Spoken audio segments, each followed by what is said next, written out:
Hello and welcome to episode 304 of Sudden Impact Family Style. I'm Jason. I'm Bill. And Jay, let's start off talking about the NFL's attempts at the Pro Bowl. Now, and I read some stuff that really blew me away.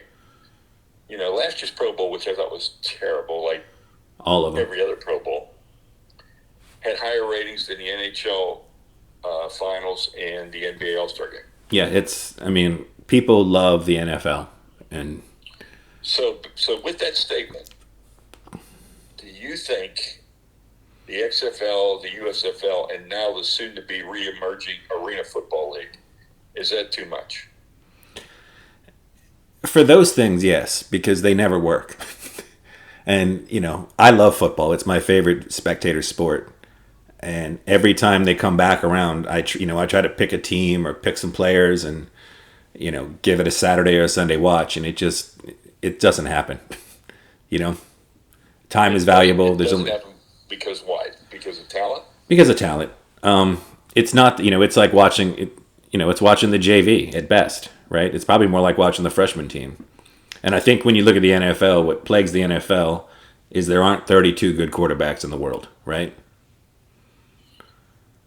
Probably not. Well, I mean, it's tough. I mean, you get guys every week where obviously they're talented. I mean, I'm not disparaging their talent. They're obviously good enough to be in the NFL, but I just, you're talking about like the 100th best quarterback.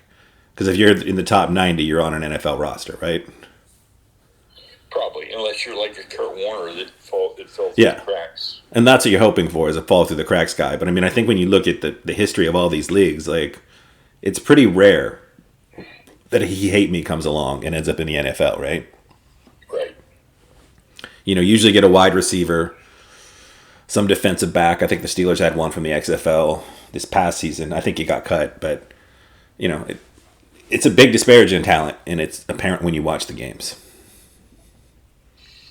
For me, Yeah, and I think a lot of people are looking for that, that one guy, that one for their team or whatever it is, to try and see somebody that's going to be a breakthrough or somebody that's hidden talent or whatever. So, it is interesting. yeah, and I think football's in that perfect. Like I said, I know they're always kicking the golden goose trying to get more, but even with 18 weeks of a season. It's nice, and even though it's Yeah. Monday, Thursday, Sunday, like for the most part, I can, whether it's through fantasy or gambling, like I can pay attention to the entire NFL week to week, and then I get a break. And I guess I'm not looking for something for, I'd much rather watch the draft or draft coverage than any of the other things, or and then you get your NBA, NHL finals, you get your random pop ups of Olympic sports or something else. Like there's just too much going against those extra leagues. Well, I will commend them for getting rid of the Pro Bowl game. I'll hold judgment when I watch the flag football game today, which I'll watch. Right. I watched the dodgeball, which I thought was very entertaining. I liked the golf because it was kind of fun. And the one guy tried to hit like Happy Gilmore, and he actually missed. He flubbed his first two, and then he hit his third one 275 yards, running up like Happy Gilmore, which is kind of wild to see. I didn't know it would actually work like that. Yeah. But, hitting in the desert, so you're going to get a little bit more carry to begin with. I think the winning guy was like 320, which is a great drive, Yeah. There's some pros that can't hit 320. Right. And it was a kicker who always had playing time for golf. The water balloon thing I thought was stupid. I didn't think there was any reason to do that. That was just fill in time. I like the quarterback challenge, although I had a real problem with Tyler Huntley being in Pro Bowl. I got to be honest. There's no way. Yeah, I mean, that's... Kenny Pickett threw more touchdown passes than Tyler Huntley. Oh, I know. Yeah. I mean, obviously, as a Steeler fan, that's one of the things. But I mean... So don't have them. Yeah. If you don't have three quarterbacks, if you don't have six, have four. But make it legit. Don't have people that are like, that don't belong. No, and while I appreciate, on some level on the outside of recognition for people that had nice seasons, like, every year, the top two guys are most likely playing in the Super Bowl, so they're not at the Pro Bowl. Right. But, T.J. Watt dropped out. Josh Allen went fishing. Like, it doesn't mean anything to it when all the players make it as meaningless as they seem to make it. That even these contests just sort of feel like, there's no stakes. There's nothing compelling to watch, right? And I think you end up demeaning the term All Pro. Yeah, I think so. Like you said, Tyler Huntley. I know Derek Carr is, and Kirk Cousins always end up. Carr looked the best of all the quarterbacks. Yeah. Well, he's a weird player who, when we talk trades in a few weeks, yes. He's an upgrade over some people in the league, but he's clearly got a ceiling. Yeah, he's the hot rumor to come to Tampa Bay. Yeah, if I'm Tampa Bay, I'm in full-blown rebuild mode. You're not, I don't think Derek Carr is definitely on your timeline, I would say. I think somewhere like Tennessee makes sense, where you're technically competing for the division. You still have Derrick Henry. You still have a bunch of those guys. You seem out on the normal Tannehill. And then Malik Willis does not look ready for prime time at all. No. Or the Colts, one of those teams, but... yeah, we'll talk about it in a couple weeks when this fleshes out. Yeah. And we can spend our time talking about Aaron Rodgers. Yay, Aaron Rodgers. Now, I don't know if I think I did bring this up on the podcast again, but they showed the top 10 quarterbacks from the Super Bowl era, all the Super Bowls. Do you have a list? Did not include Terry Bradshaw, did not include Ben Roethlisberger in the top 10. Dan Marino made the top 10, who's never won a Super Bowl. How does that make any sense? And Bradshaw won 4. That makes no sense. Yeah. Bradshaw won 4. He's 4 for 4. There's only one person. He's tied with Montana, and Brady has 2 more. But, yep. And Roethlisberger has been to 3 Super Bowls, and he's been the quarterback in the winning side of both. And you could argue in that last Super Bowl, if he was a more off-the-field person, he probably would have been the MVP. Well, what were the qualifications? They based it on, analytics, performance, and it's like, well, you can't have a guy that didn't win any in the top 10. You can't. No. Brady was number 1, obviously, by all analytics, and Johnny Unitas made the list, and people complained about that because they were like, different era of football. But then it was, Elway, Manning, Dan Marino. It was a weird list. But again, I don't understand how you don't have Terry Bradshaw, the winner of 4 Super Bowls, on there. Where was Joe? Joe Montana should have been too. Oh, Joe Montana was on there too. I thought I had mentioned him. Yeah, but it was a weird list. Yeah. That, you have the team that has won the second most, or that's tied for the most Super Bowls in NFL history. Both their quarterbacks have won multiples, and neither's in the top 10. Yeah, I don't get that. No. Well, let's transition over to basketball. Do you want to start college or pro? Let's go college, and we'll warm up into the pros. Okay. So we talked a little bit offline about the parity in college basketball now. And yeah. I said, it looks like it's the beginning of you being able to see NIL and the transfer portal and G League all interacting and really balancing out a lot of things. And there's really no clear-cut favorite. And then you've got the 4 perennial teams that are always in the top 10, Duke, North Carolina, Michigan State, and Kentucky, and none of them are even ranked. That's why, and Kansas is up and down. And so it's like a moving target to try and say, these are the top 4 teams, or these are the top 10 teams, whatever. Right. There's been a lot of movement. And again, it's nice on some level. You got all these unknown teams, but... It might make for a really interesting March Madness. That's what I would say. And an interesting bracket fill out, too. Hoping that's what happens. Yeah. And this would be the year that you could pick the team based on the favorite color, or just the cities you've been to, and you might have as good a chance to win it as any other year. And I'm thinking, this could be another year for somebody like St. Peter's to come along. This could be another interesting year. So I'm getting kind of excited about it. I've been watching my Oklahoma State team, who's won a bunch in a row now, and they look really different than they looked in the beginning of the year. And they're a team that benefits from the transfer portal. And they have a real interesting team. They're like a long and lean team. They're not real bulky, but they're long, lean, and fast. Yeah. And they just beat TCU yesterday. So they're like 5-5 in the conference, but they're on a streak. And they were talking the other night, Fran Fraschilla and some of the commentators that they definitely see them as a tournament team and possibly a team making it to the second weekend. So for my fandom, I'm pretty happy about all that. Yeah. I mean, just looking at the top 25, I mean, at 21-1, maybe throw some money on Florida Atlantic as a super long shot for the Sweet 16. Yeah, for sure. Nobody has a matchup for the kid at Purdue. No. But officiating could be the matchup for the kid at Purdue. Yeah.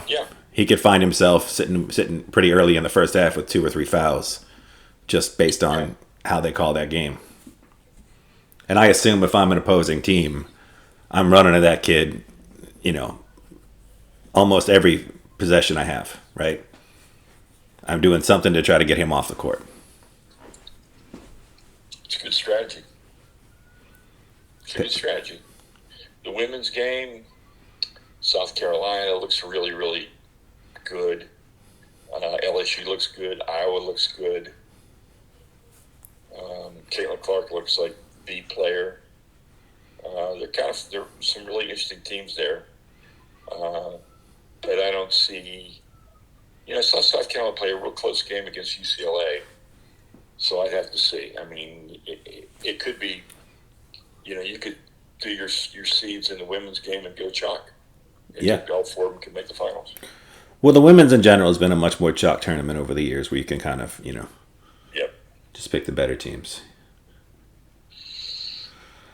Well, it must be NBA time. So let's talk about Kyrie. I tweeted out that is there a bigger pain in the ass in any team sport than Kyrie Irving for your team culture?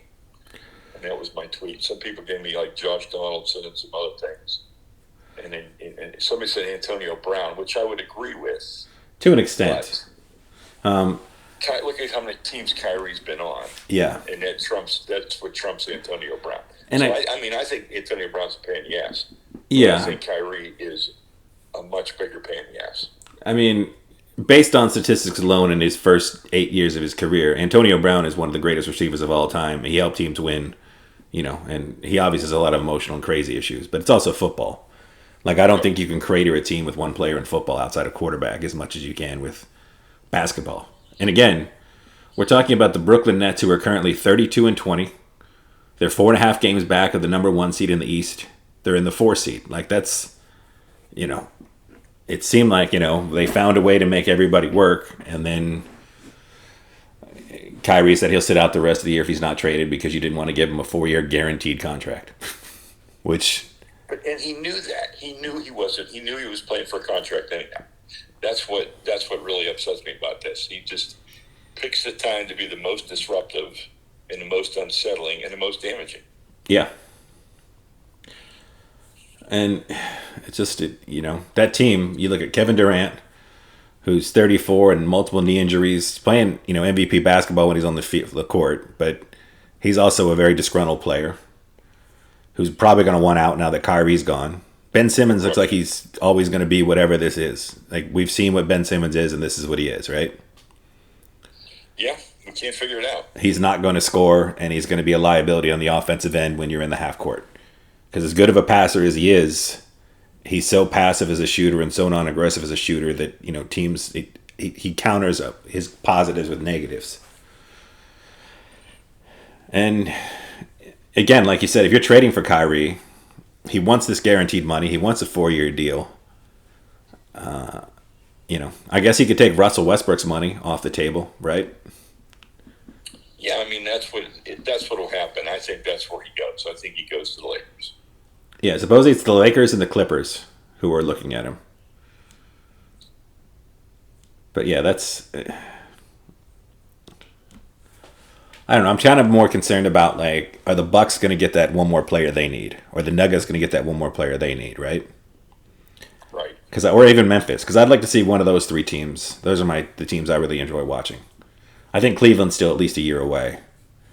But Milwaukee needs, I think they need another scorer. And as everybody points out, there's 2 guys out there that everybody thinks would be perfect for every team. But what can you actually get them? And that's Alex Caruso from the Bulls and Jakob Poeltl from the Spurs. So is Jay Crowder not flavor of the month this week? It seems like the pendulum has finally swung back, and people are like, "This is the Jay Crowder that got played off the floor last year. He's been disgruntled. Like is he worth the headache? Is he worth the up? What you're going to give up to get Jay Crowder at 35? For a playoff run, a guy that hasn't even played a game this season. So I don't know. I know everybody wants Alex Caruso because he's a team player, plays great defense, he can hit an open shot, and he's got the high basketball IQ. And they talked about some sort of package where Denver could trade Bones Highland, who they were shopping, who was like a nice young athletic guard that maybe the Bulls would be like, this is probably it's worth it. And then the Warriors have to do something, right? Always. And again, especially now that Steph got hurt again. Yeah, and you got Moody, you got Kuminga, you got Wiseman. And people have pointed out that maybe a team like the Spurs would give up Jakob Poeltl for Wiseman in some sort of straight-up deal. You're getting, if you're the Spurs, you're getting the number 2 pick, incredibly athletic guy with another year or two on his contract. And you're losing 28-year-old Jakob Poeltl, who's a very solid center, but he's not going to be that, he's not going to be a top 3 guy in your team moving forward. And I like that one, right? Yeah. And I guess because it was a story all week, we should mention the ridiculousness of all-star snubs, right? Like, sure. Anytime you say somebody snubbed, you should be required to obviously say who you're taking off, right? Right. Because otherwise, there's not a snub unless you're like And again, James Harden. Who do you think was the biggest snub? The world says Harden, but Harden hasn't played enough games to even qualify in the assist category, right? He's still sort of an odd player on offense where you watch, he still does the Chris Paul thing where if he's not involved in the play, he just stands around, and his defense is still turnstile. So I don't know if there was a single snub this year, right? Yeah, I'm not sure either. I mean, there's some guys you could argue, I know Anthony Edwards felt he was snubbed.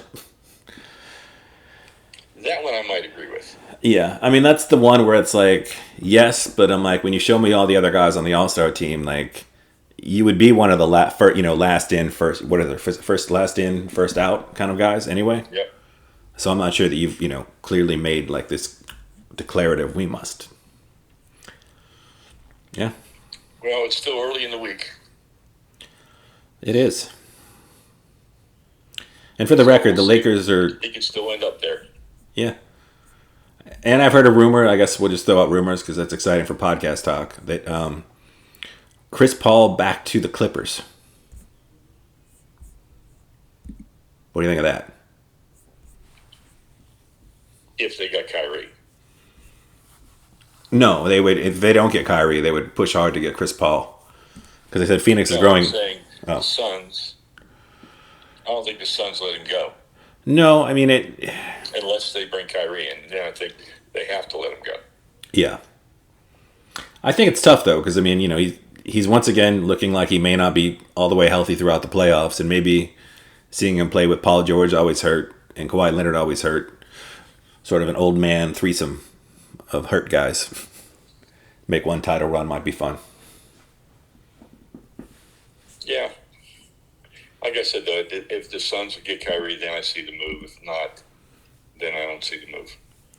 Yeah, they're in a weird spot, 'cause it's like you got Devin Booker. Supposed to come back this week. Yeah. You still have Ayton, who seems like he's still really unhappy to be there. It's basically Booker, and that's your only untouchable piece, I think, at this point, right? Cam Johnson. Bridges plays really well for them. Yeah. I was like Bridges, Johnson, a couple guys. But yeah, it's a weird year for them. Yeah. And their owners have never been, now they have the new owners, and this new owner's going to spend money. Okay. Oh, I forgot all about that part. Yeah, so I guess that sort of makes that point mute. That's why they're probably talking about Kyrie, because he would spend the money. Yeah. But, as we pointed out in the beginning, like, I would pay him more on a year-to-year basis if I could just give him 1-year contracts, but I would never commit 4 years to Kyrie Irving, right? I wouldn't know. Hell no. I mean... Because you know what? I'd go to Vegas right away and make book that he doesn't play out the contract. Yeah. I wouldn't say, at this point in time, I wouldn't say he'd play 2 years. No. And again, who knows how many days he's going to take off for, whatever holiday he decides is his flavor of the month holiday or, you know. Yeah. And again, I'm all for mental health, but, I am becoming the curmudgeonly Shaq and Charles Barkley, with as far as the load management things along those lines. Yeah, I hear you. Well, I'm going to Mumbai on Friday, and you know what? I'm going to miss the Super Bowl here. But you know what I'm really sad about missing? I The don't. most entertaining golf event of the year, the Waste Management Open, The Waste Management Open. where anything goes. That's the one where they boo and they cheer and they throw things and players are real light. I mean, it's that 16th hole. It's a lot of fun. It's way different than any other golf event, and it's the same golfers. So it just shows that they could be entertaining the players, and the crowd can be engaged. The crowd can be loud. It's the most fun golf event. I like watching the Masters the most, but I like watching this one the most for entertainment value. I mean, the 16th hole, if you don't get it on the green, you're booed. And the course is set up like a stadium. Yeah. For that hole. So, I mean, there's like 30, 40,000 people either cheering you or booing you. That's kind of I've fun. never seen that at a golf course. No. Never. That does sound like, I've still never watched that one, but that sounds like that's closest to Happy Gilmore, which is... Well, that one's fun. So I'm sorry I'm going to miss that one. Yeah. Well, I guess since you won't be here for next week's show, you want to do your Super Bowl prediction for the fans?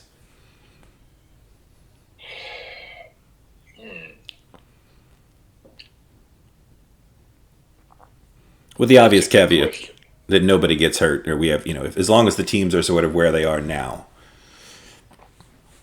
Because you'll be gone, you won't be able to retort outside of Twitter between now and the game, but yeah. Andy Reid is going to have a really good scheme against the Eagles. That's Yes. one thing I know. Without a doubt. So I think there's going to be a good scheme. And on the other hand, I really like that Eagles defense. I think I'm going to go the Eagles by a field goal. Okay. Yeah, as a whole, the Eagles seem to be better at every position outside of quarterback, right? Yep. I mean, when you talk about depth and everything else, like offensive line, defensive line, second, you go down the list, and again, Chris Jones is awesome.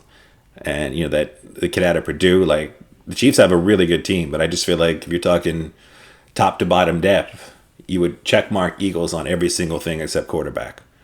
And then Jalen Hurts I think so. And Jalen Hurts has been an MVP candidate all year. And again, I guess the last thing I would say before, because that's the last time I'll get to talk to you after the Super Bowl, I'd be really happy if either one of these quarterbacks won and these teams won. Yeah. I mean, this is one of those ones where you don't dislike either team. No. And so, if you always like to have a team you really like and a team you really hate. And this one, I just, both teams are good. Yeah. I mean, they're both fun to watch. Yeah. Historically, if Mahomes is going to be one of the GOATs in the quarterback conversation, he needs to get at least 2 or 3. And it'd be nice to see him get his second one now. And then it seems impossible to root against Jalen Hurts, right? Yeah. I can see A.J. Brown having a big game. Yeah. The only thing that hurts Jalen Hurts is going to be 2 weeks of the media shoving his story down your throats every chance they get. I agree. But other than that, and the Kelsey brothers and all that other stuff, so yeah. There's some good stories. Yeah, the NFL lucked out as far as the story. But I think with NFL rosters, you're always going to have a couple of good, feel-good stories if you need them. Well, switching gears, I'll give you my entertainment moment. All right. Tina the musical, the Tina Turner story. Saw it in Tampa the other night, and if when it was on Broadway, if they had a better cast than this, I would have to see it, because the woman who played Tina was unbelievable, outstanding. Sad story. Doesn't do any favors for Ike Turner as a wife beater. But a real frustrated performer and writer, and thought he was better than he was, or thought he should get more credit than he did. And I think that stemmed at the root of it all. But Tina actually reinvented herself with the help of Olivia Newton-John's manager. It was a really good story that I didn't know, but the performance was unbelievable. And then at the end of the show, they did what essentially would be an encore. Huh. And I've never seen that in a Broadway show before. No, that's cool. There was a 2-song encore. And when this woman did the Tina Turner impersonation from Proud Mary, yeah, it was spot on. It was really good. And I saw Tina Turner in concert in 1972 after she came out with that song. And I got to tell you, this was close. Okay. She was good. So it was really, really good. And the crowd loved it. It was, the theater was sold out. Nobody left early. As soon as you got in, they said, be sure you stay for the last 2 songs. And I just thought they meant the last 2 songs in the show. But it was the last 2. After the cast had come up and taken their bows and everything, she just said, would you mind if we played a couple more songs? And that's what they did. And it was really good. The band, orchestra, whatever you want to call it, was phenomenal. It was tremendous. Nice. Well, I've jumped into The Last of Us. I think maybe the most popular show of the last, as far as numbers and generating buzz, it's right up there with White Lotus and House of the Dragon. It's incredibly well done. I've said this, I think, on this podcast maybe years ago, but the writing in The Last of Us and the story in The Last of Us and The Last of Us 2 is as good as anything in television or movies, and it has been since the day it came out. The writing is superb. The acting, it's video game acting, so you're not seeing the actual people, you're just seeing motion cap. But I'm really excited that other people, that wouldn't experience it in video game form are getting to experience a really great story. So you telling me I should watch it? I think, it's, we talk about modern television, and, Game of Thrones was sort of the last. You need to watch this show because everybody's if you don't want to be spoiled, if you don't want, SNL did they had 3 episodes. SNL did a Last of Us sketch last night. So I think it's permeated culture in that way. And then, like I said, it's a really good story, and looks like they're doing an incredible job of putting it together. Okay. You talked me into watching White Lotus, and I skipped the first year, and I bought in the second year because it's in Sicily. Yeah. Now I'm intrigued by the mystery, but I love the photography. Oh, yeah. I love the scenes. I can hardly wait to go to Sicily now. Yeah. Like I said, it's really good. And then I did finish Chapelwaite, the Stephen King 10-part miniseries about Jerusalem's Lot, or based on the short story Jerusalem's Lot. Yeah, I started to watch the first one the other night. It looked pretty good. Yeah, it's really well done. I don't know that it needed to be 10 episodes. We say that a lot, don't we? We tend to, yeah. I was like, This feels like you could have a real sweet 6 to 8 episodes, For some reason, everything I've watched, the ones that have really hit me hard are the 6 to 8. Because there's no filler. There's no filler. But with 10, I guarantee you there's got to be one that's filler. And again, as an avid reader and somebody that, is historically not minded, the slow burn, I don't have any, you do get more character development, but there's that fine line between, do I have enough as an audience member to understand the actor's the character's motivations? And then there's, do I have more than I need? And this feels like I get a little more, a few too many repetitive scenes. But like I said, otherwise, really well done. And for Stephen King stuff, it fits into the modern, well done Stephen King. 3 Pines has been my ideal story arc style of storytelling. It's great, yeah. Yeah, the four encapsulated stories, and then the one mystery that was part of the 8 all along. It was really, I'm still blown away by that. Yeah. It's good, yeah. And I watched another episode of Poker Face, and it was also really good. So I'm still very in on that show. Yeah, I don't have Peacock, and I'm not ready to get Peacock just to get that. Yeah, understood. I think I can watch it down at the beach. I think June has it down at the beach. Yeah, and I'm sure it'll end up, in this crazy streaming war thing, it'll end up somewhere else, or somebody will buy it, or something will happen. But yeah. Yeah, well, we won't hear from you for 3 weeks, I guess, right? 2 weeks? I had a brief food moment. I had a pizza from Pomodoro Pizza up in Wesley Chapel here. I had a grandma's pizza that was a crispy, thin pan pizza that was pretty good. I mean, I wouldn't say it was not mind-boggling like a Fiore's pizza or something like that, but it was good. Okay. But, nothing that I would say just dominated. Yeah, it's a bummer. And I know I'm not anticipating I'll have any food moments while I'm in India. I'm hoping you have one. Okay. It's 2 weeks, Hopefully you have one. Well, it's 10 days. 10 days, okay. Well, that's still approximately... You can see how my mindset is about this. Yeah. I mean, that's 30 meals potentially, so, Potentially. But I only eat twice a day, so it's 20. Okay. I mean, there might be something. You never know. Might be. All right, everybody. Well, I'm going to watch the flag football game today. And I probably flick on a little bit of the Pro-Am from Pebble Beach because I love watching the course and I like watching Bill Murray. And I will watch, I guess I'll be streaming the Super Bowl for the first time. I'll be out of the country, so we'll see. But I think it's going to be a really good Super Bowl. And that's what I'm hoping for. I'm hoping we're talking Steelers Cardinals, and that's not just a Steeler moment. That's a legit. Came down to the last. It's legit. I think it's going to be a really good Super Bowl. Yeah. I think the two best teams are there, and I think they'll play up to their standards. Which is all we can ask for. Yeah.